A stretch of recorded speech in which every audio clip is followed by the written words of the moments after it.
Sempre houve quem acreditasse que OVNIs, objetos voadores não identificados, viessem do espaço sideral. Mas a verdade pode ser bem mais simples. Sou muito cético quanto a OVNIs. Tenho quase certeza de que esses objetos eram mesmo aviões nossos.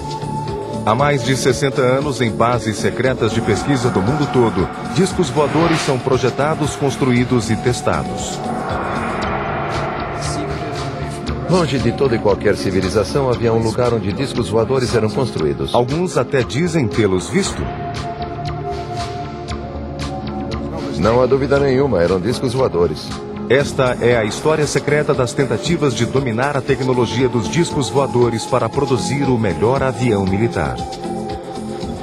Esses são os verdadeiros OVNIs. Arquivos extraterrestres.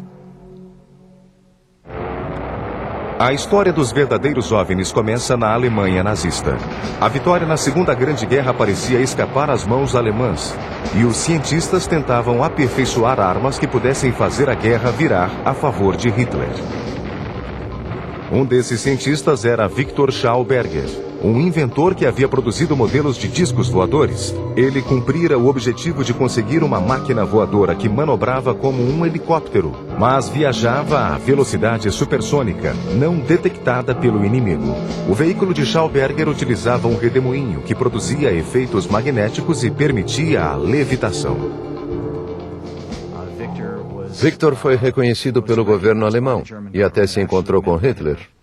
Mais tarde foi alocado à SS e designado para trabalhar no desenvolvimento do conceito de disco voador. Ele trabalhou com um grupo de brilhantes engenheiros alemães que incluía Rudolf Schriver, Andreas Epp e o Dr. Richard Mitz. Todos eles fizeram projetos muito avançados. Os alemães tinham 3 áreas separadas de desenvolvimento de discos voadores. Uma em Peenemünde, uma em Breslau e a outra em Praga. Nessas 3 instalações, os discos voaram. Os alemães avançaram tanto no desenvolvimento e nos testes que os discos já estavam voando. Uma empresa, a Messerschmitt, colocou no ar um disco voador completo. Estas fotos dos primeiros protótipos são similares às fotos de OVNIs que surgiriam nas décadas seguintes, mas estas não são de ficção científica. São de OVNIs muito avançados. Para os militares alemães, essas armas letais estavam sendo desenvolvidas para vencer a guerra. A batalha pela supremacia aérea na Segunda Grande Guerra dominou os confrontos militares na Europa. Em 1944, a guerra pendia contra a Alemanha e o Terceiro Reich, quando, em 13 de junho, uma semana depois do desembarque do dia D, Hitler acionou suas novas armas secretas.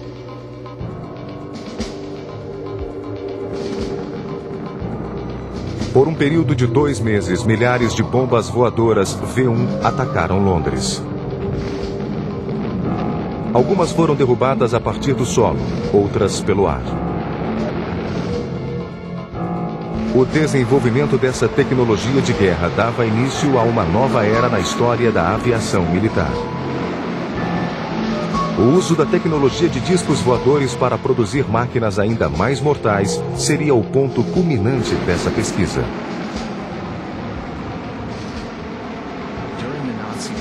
Durante o período nazista floresceu um novo pensamento científico e de desenvolvimento tecnológico. Os cientistas eram livres para trabalhar e desenvolver a ciência em todos os campos relevantes da nossa vida atual. Na verdade, ainda vivemos do que foi pensado então.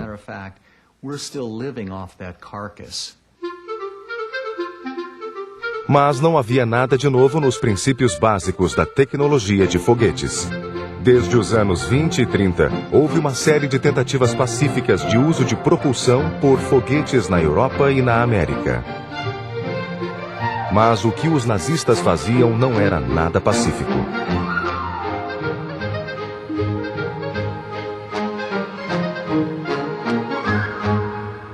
Nos centros de pesquisa de armamentos, os cientistas trabalhavam em uma nova geração de armas. E, paralelamente aos foguetes e mísseis, os verdadeiros OVNIs faziam parte do programa.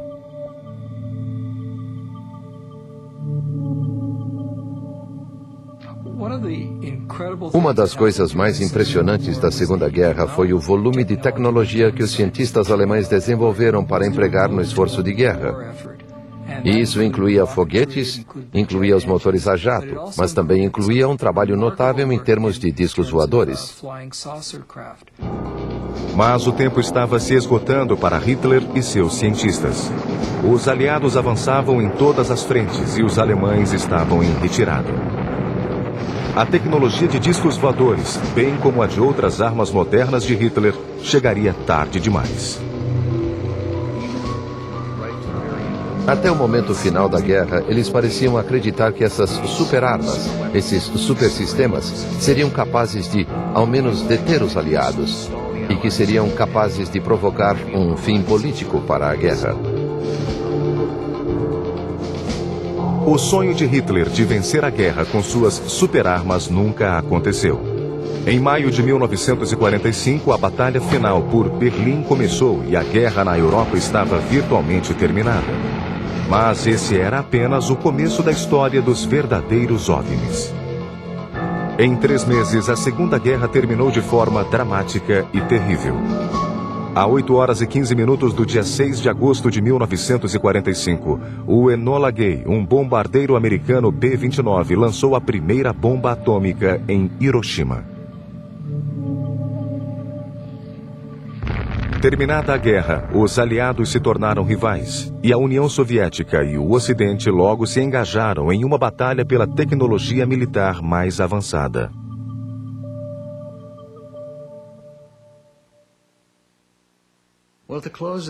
Com o final da Segunda Guerra, os antigos aliados se engajaram numa corrida para tomar a tecnologia alemã.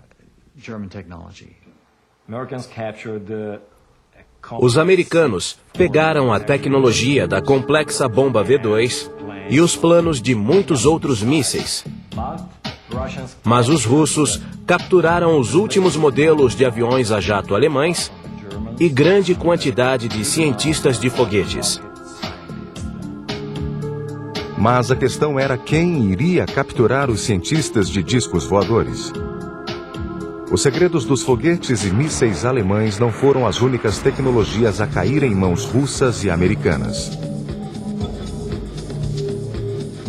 A Guerra Fria estava para começar, e junto com a declarada corrida nuclear e a exibição de mísseis pesados, havia outra corrida em andamento, da qual o público nada sabia. Desta vez tratava-se da máquina voadora definitiva, um disco voador do mundo da ficção científica.